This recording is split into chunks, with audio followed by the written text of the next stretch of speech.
హౌస్‌లోకి వెళ్ళగానే luxury food budget task. అంటే మొత్తం తినాలేమో, ఇది నా ఫస్ట్ టాస్క్, నేనెందుకు ఫెయిల్ అవ్వాలి అని వామిటింగ్స్ చేసుకున్నాను. మళ్ళీ వచ్చాను, మళ్ళీ తింటున్నాను, మళ్ళీ వామిటింగ్స్ చేసుకొని అంత దారుణంగా తినేసరికి బిగ్ బాస్ అనౌన్స్‌మెంట్ ఇచ్చారు.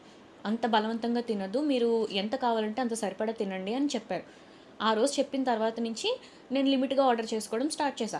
బట్ నేను ఆ రోజు ఎంతైతే ఫుడ్ తిన్నానో మొత్తం అంతా, ఆ తర్వాత రోజు నుంచి నాకు ఫుల్ లూజ్ మోషన్స్, ఇంకా వామిటింగ్స్, గొంతంతా రాసుకుపోయి, థ్రోట్ అంతా పాడైపోయి, దాని తర్వాత ఐస్ క్రీమ్ ఆర్డర్ చేసుకోవడం వల్ల నాకు టాన్సిల్స్ ఉన్నాయన్నమాట. దానివల్ల లెఫ్ట్, రైట్ ఇదంతా ఫుల్ వాసిపోయి ఇప్పుడు ఎలా ఉందో ఫేస్, అలా కాకుండా ఫుల్ చబ్బీగా, రౌండ్‌గా అయిపోయింది. ఈ 3 డేస్ వరకు నాకు తగ్గలేదనమాట. సో, హౌస్‌లో ఒక టాస్క్ జరిగింది. అందులో నాకు నెత్తి పగిలిపోయింది. లిటరల్లీ నేను ఆ రోజు కూడా మెడికల్ రూమ్‌కెళ్ళల.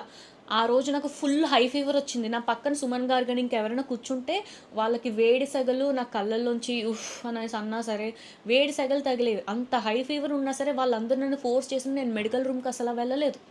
అయితే నేనెప్పుడు మెడికల్ రూమ్‌కెళ్ళాల్సొచ్చిందంటే, నాకు టాన్సిల్స్ ఇక్కడ బాల్స్ వేసేసి ఫుల్ చబ్బీ, ఇప్పుడు కనిపిస్తున్న ఈ జా లైన్ ఇదంతా లేకుండా మొత్తం అంతా పోయి రౌండ్ అయిపోయి, ఇంకా చాలా దారుణంగా ఇంకా పాడైపోతున్నా. ఆ టైంలో నేను మెడికల్ రూమ్‌కెళ్ళి 2 వీక్స్‌కి నాకు టాబ్లెట్స్ ఇచ్చారు. నేను 1 వీక్ అంతా వాడిన తర్వాత ఈ రౌండ్‌ది ఏదైతే ఉందో ఈ 3 డేస్‌లోనే నేను రికవర్ అయ్యా. బట్ హై ఫీవర్ అనమాట.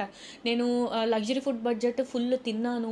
అది పూర్తిగా కంప్లీట్ చేయాలేమో అనుకుని తిని కక్కేసి, లూజ్ మోషన్స్ చేసుకొని, హై ఫీవర్, ఇంకా థైరాయిడ్, ఇంకా టాన్సిల్స్ ఇవన్నీ ఒకేసారి నేను కంట్రోల్ చేసుకోలేకపోయా. అయినా సరే ఇన్ని హెల్త్ ఇష్యూస్ పెట్టుకొని కూడా నేను బయటకు చూపియకుండా ఎంటర్‌టైన్ చేయడానికి ట్రై చేశాను. టాస్క్‌లో 100% ఇవ్వడానికి ట్రై చేశాను.